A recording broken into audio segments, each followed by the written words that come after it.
Today, when you go online, see countless of search results on how to break bad habits, how to improve their habits, things they need to do to, stick to good habits. We are what we repeatedly do. If you are going to achieve excellence in big things, the habits you develop in life matters. We are always in the process of breaking bad habits, letting go of old habits, trying to achieve or acquire new habits to help us become a better version of ourselves. That is why there will always be a thirst to improve our habits. In today's video, I'll be talking about 7 ways to develop or to build habits, let go of bad habits, and stick to these habits. We'll always get to a point where we leave a particular habit and we move on to the next thing. Why? Because all habits won't serve you for life. You acquire certain habits at a particular stage in your life, and when you move past that stage, you need to let go of that habit and move on to the next habit. In a layman's language, habit is something you do regularly, right? It's more of a reflex action.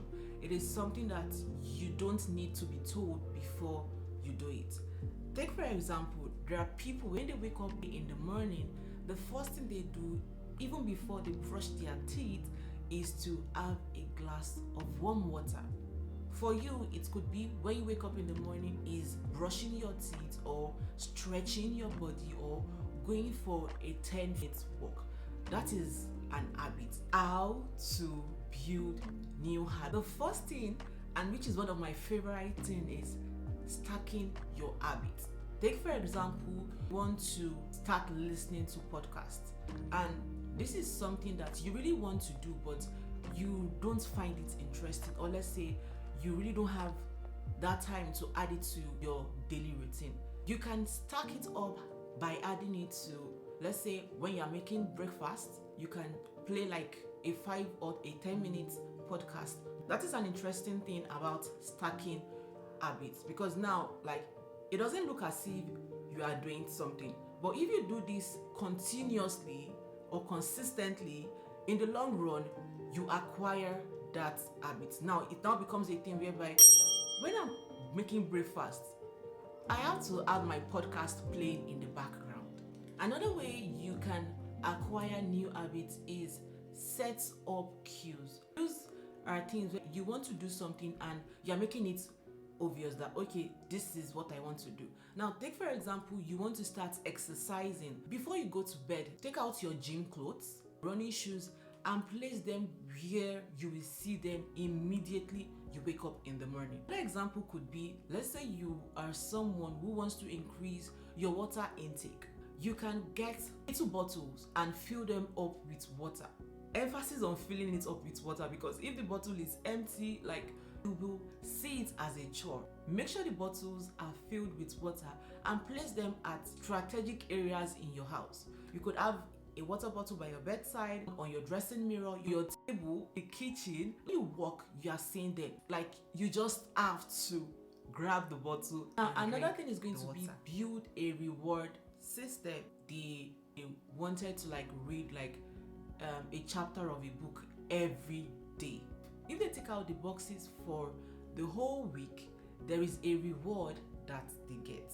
Because doing this, it will help you know that there is something I'm looking forward to at the end of the day. So this is going to nudge you, this is going to push you, even on days when you feel like giving up. You're like, there is a reward for this. Let me use myself as an example, right?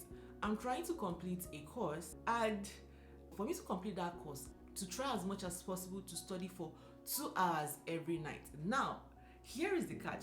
There are some days where I am so tired. There are some days where I'm like, I don't think I can do this any longer. But then, because I know that at the end of the day, I'm going to get a certificate, and I know that with that certificate, I'll be able to do a lot of things. Because that is a reward that I'm looking forward to, I have to keep up with that habit of studying 2 hours every night. For you, the system can be different. For example, you could be someone who is trying to go to bed early, let's say 10 p.m. A system you put in place means 6:37 you are having dinner, by 7 to 8 you are relaxing, you are doing like the little things you want to do, by 9 to 10 you are already settling into bed. What for that could be, if you do this consistently for 7 days, on the 8th day you reward yourself with a movie night or just treating yourself to something different. Now, because there is a reward at the end of the day, there is a reward you are looking forward to, you will want to, like, be on your game. That way is to set realistic goals. Don't go above what you can do. Now, you are trying to build habits by going to the gym. They are just starting out. You can't just say, I'll be going to the gym 7 days a week. How? Even those that are gym freaks don't go to gym every day in a week. So your goals need to be realistic. Now, if you're trying to develop an habit by going to the gym, you could say, I'll go to the gym 3 times a week or 2 days in a week. This is realistic.